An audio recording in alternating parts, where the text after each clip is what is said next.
In the shadow of Jupiter, humanity's hidden fleet changes tide of battle. The message arrived on a Tuesday morning. Across Earth, screens flickered and changed. Radio signals shifted, phone calls dropped. Then a face appeared, flat, with 6 eyes, arranged in a circle and skin that shimmered like oil on water. Admiral Kim Tae-won stood in the United Earth Defense Force Command Center, watching as the alien spoke. Its voice had been translated into a flat, emotionless tone. "People of Earth, we are the Dra'kari Collective. Your world is now part of our territory. Surrender your military forces and prepare for integration." The room fell silent. Admiral Kim looked at her officers, their faces pale under the blue emergency lights. "Send the diplomatic response package," she ordered. For 3 days, humans tried to talk with the Dra'kari. They sent messages of peace, offers of trade, and requests for cultural exchange. The aliens responded with demands and threats. On the 4th day, the Dra'kari attacked. Admiral Kim was drinking coffee when the first reports came in. Earth's orbital defense stations had gone dark. All of them. At once. "Show me," she commanded. The main screen displayed Earth's orbit. Dozens of Dra'kari ships moved with perfect coordination. They were destroying everything. Military stations, civilian satellites, and research platforms. Officer Park Ji-ho's voice shook as he reported, "The moon base has gone silent, Admiral. Our forces in orbit are reporting heavy losses. They say the alien weapons cut through our shields like they aren't even there." Earth's space fleet tried to fight back. The newest human ships, powerful and fast, launched everything they had at the invaders. The Dra'kari barely noticed. Their shields absorbed missile strikes without flickering. Their weapons tore through Earth's most advanced armor. "We need to evacuate the orbital stations," said Kim. "Get as many people back to Earth as possible."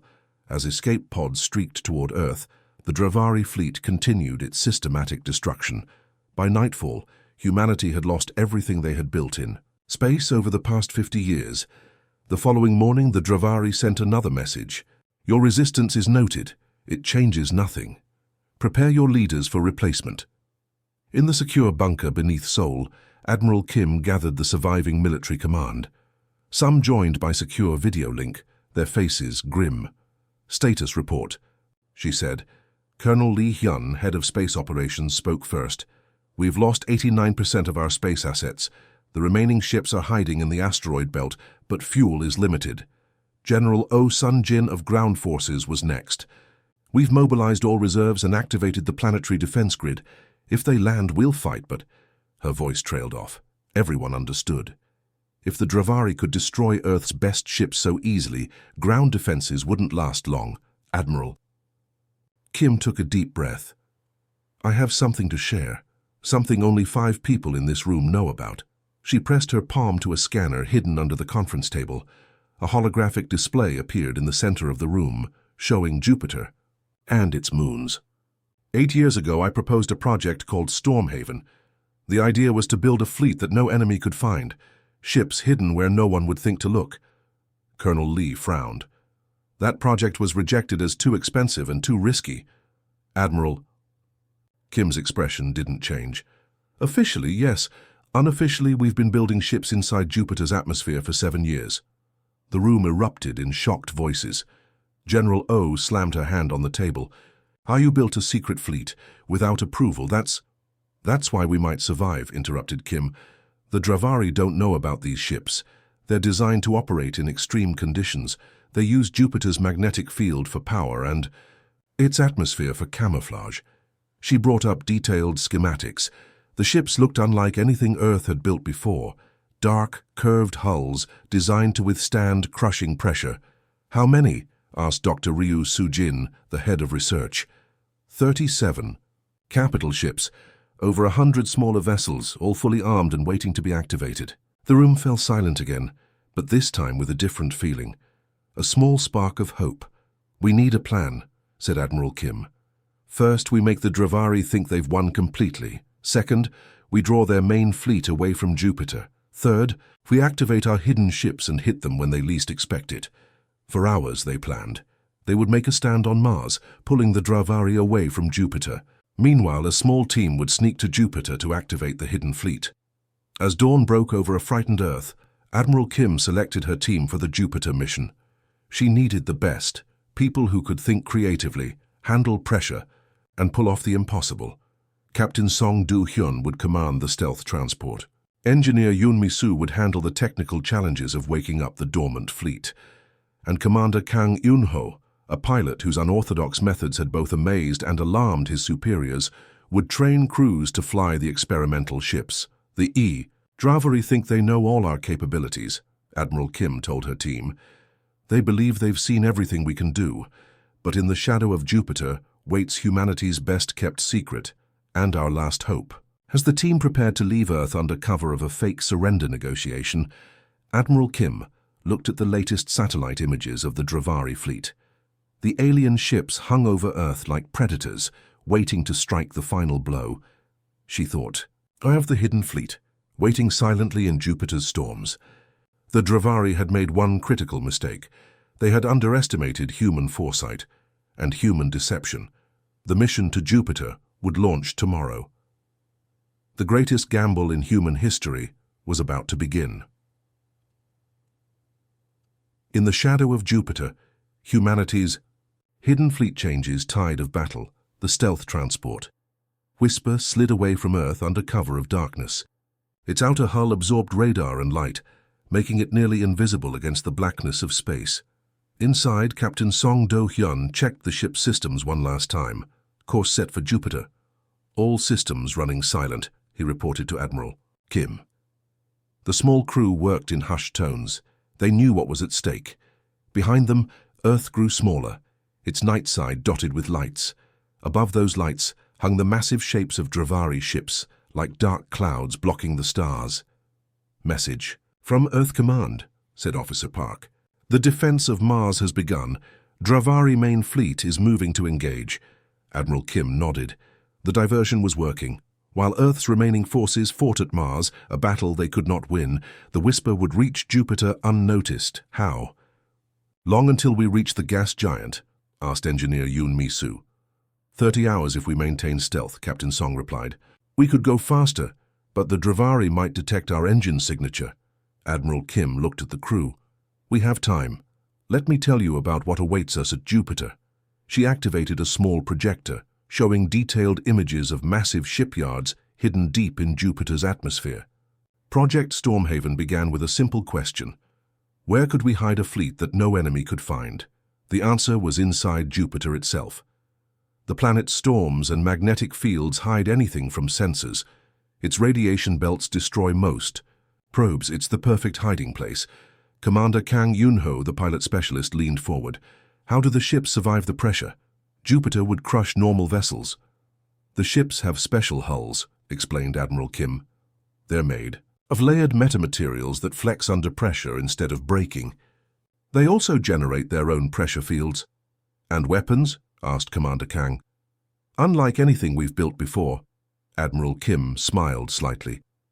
The ships can harvest Jupiter's resources, its hydrogen, its storms, even its radiation. They turn the very planet into a weapon. As the Whisper traveled, news arrived from Mars. The battle was going badly. Earth's forces fought bravely, but were being destroyed ship by ship. The Dra'kari were winning just as planned. On the second day, Jupiter appeared before them, a massive ball of swirling clouds, its famous red spot glowing like an angry eye. Begin approach, ordered Captain Song. Activate the special shields. We're going in. The Whisper shuddered as it hit Jupiter's outer atmosphere. Alarms sounded as pressure mounted on the hull. Pressure at 40% of maximum tolerance, reported Engineer Yoon, her fingers dancing over the controls. Hull temperature rising. Outside. The windows, the sky changed from black to deep blue, then to swirling patterns of yellow and orange. Lightning flashed in massive bolts longer than Earth itself. So beautiful, whispered Officer Park. And deadly, added Commander Kang. Those storms move at hundreds of miles per hour. Captain Song guided the ship deeper. The cabin creaked under the increasing pressure. The view outside became darker as they moved below the cloud layers. We should be seeing the station soon, said Admiral Kim, checking their coordinates. But after another hour of careful flying, they found nothing. Could the station have been destroyed? Asked Captain Song. Admiral Kim shook her head. It's designed to last centuries. We must be missing something. Engineer Yoon studied the sensor data. Wait, there's a pattern in the magnetic fields here. It's not natural. She adjusted their sensors. Slowly, a shape appeared on their screens. A massive structure, nearly invisible against Jupiter's churning atmosphere. It was Sanctuary Station, the secret shipyard. "Take us in," ordered Admiral Kim. As they approached, the station remained. "Dark? No lights, no signals. Something's wrong," said Engineer Yoon. "The station should recognize our approach codes." Suddenly, warning lights flashed on their console. The station had activated defensive measures. "Evasive maneuvers," shouted Captain Song as energy beams lanced out from the station. Commander Kang grabbed the controls. "I've got this." He flew the ship in impossible patterns, using Jupiter's fierce winds to boost their speed. The defense beams missed by meters. "The station's AI doesn't recognize us," said Admiral Kim. "It's been isolated for years. It might have evolved beyond its original programming." Engineer Yoon worked frantically at her console. "I'm broadcasting all identification codes. Wait, I'm getting a response." A voice came through their speakers, artificial but somehow alive. "Unidentified vessel. State your purpose or be destroyed." Admiral Kim stepped forward. "This is Admiral Kim Tae-won. Authorization Stormhaven Black 6. We've come to activate the fleet." A long pause followed. Then the voice replied, "Facial recognition confirmed. Welcome, Admiral. But you are 7 years, 43 days late for the scheduled activation." The defense systems powered down. Docking clamps extended from the station. As they secured the Whisper to the station, the crew stared in awe at what lay beyond. In massive hangar bays floated ships unlike any they had seen before, dark vessels with sleek lines that seemed to drink in the light. 37 capital ships, breathed Admiral Kim, ready to defend Earth. Engineer Yoon checked the first. Readings from the station. Her face fell. "Admiral, these ships were designed to fight threats we knew about 8 years ago. The Dra'kari have technology we never anticipated. These vessels need upgrades before they can fight." Admiral Kim's determination never wavered. "Then we upgrade them. We have the greatest minds of Earth right here. And we have Jupiter itself, an entire planet of resources at our disposal." Commander Kang looked at the fleet with growing excitement. "When do we start?" "Now," said Admiral Kim. "Earth has 5 days before the Dra'kari finish at Mars and return. In 5 days we need to have this fleet ready to fight."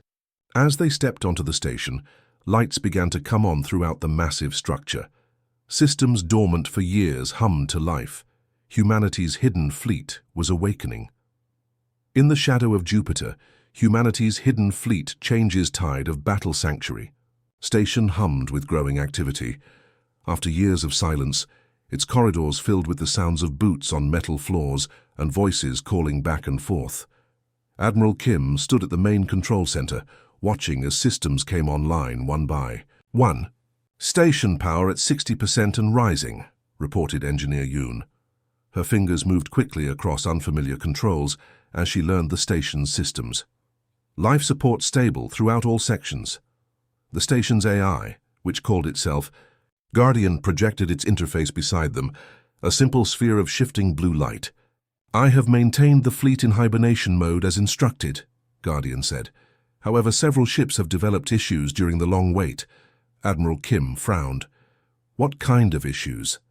"Hull microfractures from pressure variations. Power. Core fluctuations.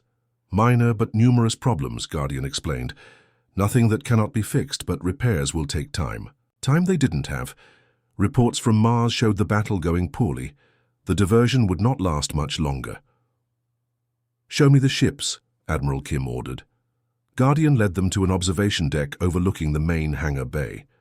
The sight took their breath away. Massive vessels hung suspended in the thick Jovian atmosphere that filled the hangar. Each ship was dark, with sleek lines that reminded Admiral Kim of ancient sea creatures from Earth's oceans. "The flagship is the Stormbreaker," Guardian said, highlighting the largest vessel. 3 kilometers in length, with integrated gravity manipulation systems and atmospheric harvesting technology. Commander Kang whistled softly. "They're beautiful." Captain Song studied the ships with a professional eye. How are they armed? Conventional. Weapons would be ineffective against the Dra'kari shields, Guardian answered. These vessels use Jupiter itself as a weapon. Engineer Yoon looked up from her tablet. According to these specs, they can collect and compress hydrogen from Jupiter's atmosphere, then accelerate it to near-light speeds. The impact energy would overwhelm any known shield. Admiral Kim nodded. And the defensive capabilities? The hulls are designed to withstand Jupiter's pressure. They can certainly handle Dra'kari weapons, Guardian said. However, our scans of the Dra'kari fleet show they use quantum detection systems we did not anticipate when building these ships, meaning they could detect us despite our stealth systems, Admiral Kim concluded. Engineer Yoon bit her lip, thinking, I might have a solution. Jupiter's atmosphere contains metallic hydrogen in its deeper layers. If we could harvest it and adapt our shield generators, it would create a quantum interference field, Guardian finished. Yes, this is possible, but dangerous. We would need to descend much deeper into Jupiter than this station was designed to go. Admiral Kim didn't hesitate. Prepare a harvesting team, I'll lead it myself. Admiral, the risks, Captain Song began, are necessary, she cut him off. While I'm gone, begin waking the crew in stasis and prepare the ships for launch. 6 hours later, Admiral Kim stood in a specialized diving vessel designed to withstand Jupiter's crushing depths. Engineer Yoon had insisted on coming along with a small team of technicians. Remember, Guardian warned them, at these depths, the hydrogen begins to behave like a metal. The pressure will be extreme. Your vessel can withstand it, but only for 30 minutes. The dive was like nothing Admiral Kim had experienced. As they descended, Jupiter's atmosphere grew darker and heavier around them. The vessel groaned under the pressure. 20,000 kilometers below cloud level, reported one technician, sensors detecting metallic hydrogen concentrations. Begin harvesting, ordered Engineer Yoon. Mechanical arms extended from their vessel, guiding collection. Tubes into the swirling gases. The ship shuddered as the super-compressed hydrogen flowed into special containers. Pressure warning, called another technician. Hull stress at 85%. How much longer? Asked Admiral Kim. Engineer Yoon checked the containers. 2 more minutes. We need enough to modify the entire fleet. Those 2 minutes stretched like hours. Warning lights flashed across their controls. The viewport showed tiny cracks beginning to form. Hull breach imminent, the technician warned, voice tight with fear. Collection complete, Engineer Yoon announced at last. Full power to engines, ordered Admiral Kim. Get us back to the station. The ascent seemed to take forever, the vessel fighting against Jupiter's gravity with straining engines. By the time they docked with the station, the hull was seconds away from collapse. They rushed the metallic hydrogen to the station's labs. Engineer Yoon worked without rest, adapting the shield generators to use this new material.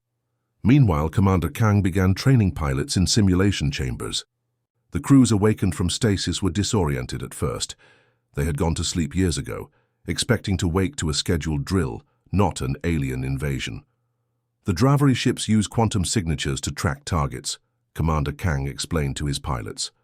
Our new shields will mask those signatures, making us invisible until we strike. In the shipyards, Captain Song oversaw the modifications to the fleet. Each vessel needed its shield generators reconfigured to use the metallic hydrogen. How much longer? Admiral Kim asked after 4 days of frantic work. The first wave of ships will be ready in 12 hours, Captain Song reported. The rest will follow within a day. A message came through from Earth. The Mars defense had collapsed. The Dra'kari fleet was returning to Earth for the final assault. We're out of time, Admiral Kim said. Prepare to launch with whatever ships are ready. That night, as Jupiter's storms raged outside, Admiral Kim stood on the bridge of the Stormbreaker. Around her, crew members took their stations, faces tense but determined. All systems online, reported the ship's second-in-command, metallic hydrogen shields functioning at optimal levels. Through the viewports, Admiral Kim could see other ships of the fleet powering up. Their dark hulls seemed to absorb the light around them, making them look like holes in reality. Guardian, Admiral Kim called to the station AI, open the launch bays. Massive doors began to slide apart, revealing Jupiter's churning atmosphere beyond. Humanity has hidden long enough. Admiral Kim said to her crew, "It's time to show the Dra'kari what we're truly capable of." One by one, the ships of humanity's hidden fleet rose from their hangars, ascending through Jupiter's layers toward the distant stars. In the shadow of Jupiter, humanity's hidden fleet changes. Tide of battle, the bridge of the Stormbreaker, hummed, with quiet tension as Admiral Kim studied the tactical display. 23 ships of humanity's hidden fleet had launched successfully, rising through Jupiter's atmosphere like dark arrows. The rest would follow when repairs were complete. "Status report," Admiral Kim ordered. "Metallic hydrogen shields functioning at full capacity," replied Engineer Yoon from her station. "The Dra'kari shouldn't be able to detect us." "Fleet in formation," added Captain Song. "All weapons systems charged and ready." Admiral Kim nodded. Their plan was simple but dangerous. The Dra'kari had established a supply line from their home system, with their rearguard stationed near Jupiter's moons. These ships were their target. "What's the status of Earth?" "Admiral," Kim asked. Officer Park checked his communications panel. "The Dra'kari have given Earth 24 hours to surrender completely. Their main fleet is returning from Mars. Most of our forces there were destroyed." Admiral Kim's expression hardened. "Then we strike now, while their forces are divided." She opened a channel to the fleet. "This is Admiral Kim. For years we waited in Jupiter's shadow, hoping we would never be needed. Today we fight not just for Earth, but to show the galaxy that humanity will not be conquered. Our advantage is surprise. Use it well." Commander Kang's voice came over the comm from his position, leading the fighter squadrons. "My pilots are ready, Admiral. We've been practicing those maneuvers you requested." "Good," replied Admiral Kim. "Remember, use Jupiter's gravity to your advantage. The Dra'kari don't understand how to fight in these conditions." The hidden fleet moved silently through Jupiter's outer atmosphere, using the planet's powerful magnetic field to mask their approach. They curved around the massive planet, accelerating toward the unsuspecting Dra'kari supply ships. On the bridge, Officer Park suddenly tensed. "Admiral, we're picking up a transmission from the Dra'kari. They're celebrating. They think the war is already over." "They're wrong," Admiral Kim said quietly. The fleet reached the edge of Jupiter's radiation belt. Ahead lay 8 Dra'kari, cruisers and dozens of smaller vessels, their shields lowered as they transferred supplies. "They have no idea we're here," Captain Song said with grim satisfaction. Admiral Kim leaned forward. "All ships, power weapons, fighters, launch on my mark." She paused, then said clearly, "Mark." The Stormbreaker shuddered as hundreds of fighters shot from its launch bays. Across the fleet, more fighters emerged, small and fast against the backdrop of Jupiter's swirling clouds. Commander Kang led the first wave, his voice calm over the comm. "Fighter squadrons, form up. Remember your training, gravity loop maneuvers. Use Jupiter's pull to accelerate beyond their tracking speed." The fighters dove toward Jupiter, then used its massive gravity to slingshot themselves toward the Dra'kari ships at incredible speeds. By the time the aliens detected the approaching fighters, it was too late to raise shields. The first Dra'kari cruiser exploded in a ball of white light. "Main fleet advance," ordered Admiral Kim. The capital ships of humanity's hidden fleet emerged. From Jupiter's radiation belt, weapons firing. Streams of compressed hydrogen, accelerated to near-light speed, slammed into the Dra'kari vessels. The energy of impact overwhelmed their hastily raised shields. "They're scrambling to respond," reported Officer Park. "They're trying to identify us, but our shields are confusing their sensors." On the tactical display, Admiral Kim watched as the Dra'kari ships attempted to regroup. Their formation was chaotic, unprepared for an attack from this direction. "They think we're a new species," said Engineer Yoon, listening to intercepted communications. "They're reporting an unknown fleet emerging from Jupiter." Admiral Kim allowed herself a small smile. "Let them wonder." The Stormbreaker shook as a Dra'kari weapon found its mark. "Damage report," she demanded. "Minor hull breach on Deck 7, reported Captain Song. "Sealed automatically. Our hull is holding." Admiral Kim nodded. The ship's special design, created to withstand Jupiter's crushing pressure, made them incredibly resilient against weapons fire. Commander Kang's fighters continued their assault, using Jupiter's gravity to perform maneuvers that seemed to defy physics. They would dive toward the planet, then curve upward at the last moment, approaching Dra'kari ships from impossible angles. "The Dra'kari fleet is splitting," reported Officer Park. "Half their ships are heading back toward Earth." "They're calling for reinforcements," said Engineer Yoon. "Perfect," Admiral Kim replied. "That's the signal." In orbit around Mars, the remaining human forces that had survived the earlier battle emerged from hiding. Though few in number, they launched a coordinated attack on the returning Dra'kari fleet. The aliens were now caught between two forces, the mysterious fleet at Jupiter and the human survivors at Mars. "Message from Earth," said Officer Park, his voice rising with excitement. "General O has launched our ground-based missiles. The Dra'kari ships over Earth are under attack from the surface." A cheer went up from the bridge crew. For the first time since the invasion began, humanity was fighting back on all fronts. Admiral Kim remained focused. "Tell the Mars forces to hold their position. We'll deal with the ships here, then move to support them." The battle around Jupiter intensified. 2 more Dra'kari cruisers exploded as the Stormbreaker fired its main weapon, a concentrated beam of energy drawn from Jupiter's magnetic field. "Admiral," called Captain Song, "one of their ships is different from the others, larger with different markings." Admiral Kim studied the vessel. "That's their command ship. Target its engines, not its core. I want that ship disabled, not destroyed." The Stormbreaker adjusted its aim. The beam struck the Dra'kari command ship precisely, crippling its propulsion systems. "Prepare a boarding party," ordered Admiral Kim. "It's time we met our enemy face to face." As the battle raged around them, the Stormbreaker moved alongside the disabled Dra'kari command ship. Victory wasn't certain yet, but for the first time it seemed possible. In the shadow of Jupiter, the tide of battle had finally turned. In the sea. Shadow of Jupiter, humanity's hidden fleet changes. Tide of battle. Admiral Kim stepped onto the Dra'kari command ship with 5 armed soldiers beside her. The alien vessel smelled strange, like ozone and something sweet.